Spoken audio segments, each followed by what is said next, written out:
we humans have made the finding a partner ritual so complicated that even experts are still finding new tips, tricks, and hints. This dance can often feel unnatural to us, making initial forays or revisits after long breaks unnerving. We even have a name for the dance: dating. It's a jungle out there, and we'd like to give you some tips to help you navigate the new terrain or help you reacquaint yourself, expansion pack included. Number 1, know yourself. Before you even contemplate who the other person is, you definitely need to know you.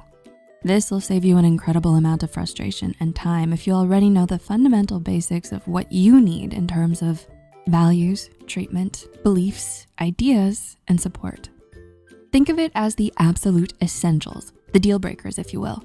For example, you can probably live with a person who likes a different brand of chocolate than you, but you might never be able to stay with someone who refuses to comfort you when you're crying.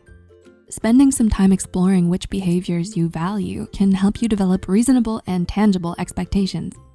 When you understand this, you can confidently allow yourself to cross off the list those who don't meet your needs. Number 2, go at your own pace. Hey, who's in the whole dating thing again? That's right, it's you.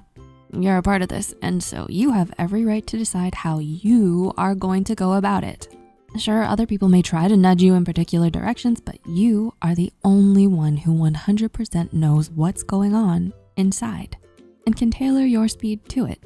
In fact, being rushed could be considered a red flag. If someone keeps pushing, rushing, and insisting despite you indicating otherwise, this is a sign that the other person can't take no for an answer, which in turn implies just how little your needs matter to them. Number 3, think of each step as practice. Do you expect to hit a hole-in-one the first time you play golf? Well, dating is kind of similar. It takes practice. These days, online meeting through texts, apps, and even online forums is far more common. No one you know has vetted these people, and if you are used to meeting people in the traditional way, this can be daunting. Certain behaviors show up more often than others. For example, if you're heteronormative, a woman will have to deal with many messages from men with a blunt, aggressively sexual approach, while the men deal with ghosting from the ladies. Interestingly enough, if you're pursuing a same-sex relationship, there is a tendency for less pressure on who sends a message first, and a lot fewer in-your-face inappropriate replies. Number 4, communicate and be honest. As nerve-wracking as it might be, dating is supposed to be a good thing, a fun thing. And there are a few things less fun than severe discomfort from awkward silences or cringy outbursts. Quite often, many of these painful dates stem from one or both parties not being honest or communicative about their intentions, actual wants, needs, and boundaries. Certainly, first impressions are important. We're not telling you to go on a first date and you're binge watching PJs after not having brushed your hair. Think of it more like, if you're not actually a hotshot gajillionaire, don't act like you can make it rain. The truth will out eventually. And that leads to seriously awkward, sometimes super embarrassing confrontations. Oh, and wasted time. So much wasted time. You do want to tell just enough so both of you understand each other. Spilling everything with all details and history in a torrential flood, especially early on, is overwhelming. While it may not be advisable to gush marriage on a first date, it's a good idea to be forthcoming about why you are dating, whether it's a hookup, a long-term thing, or even just haven't met anyone new in a while. In the same vein, don't go on and on about past partners, but being honest about the big stuff like being widowed or divorced, etc., will help steer interactions in the right direction. Giving some general but honest info will help avoid red flag status too. It's about balance.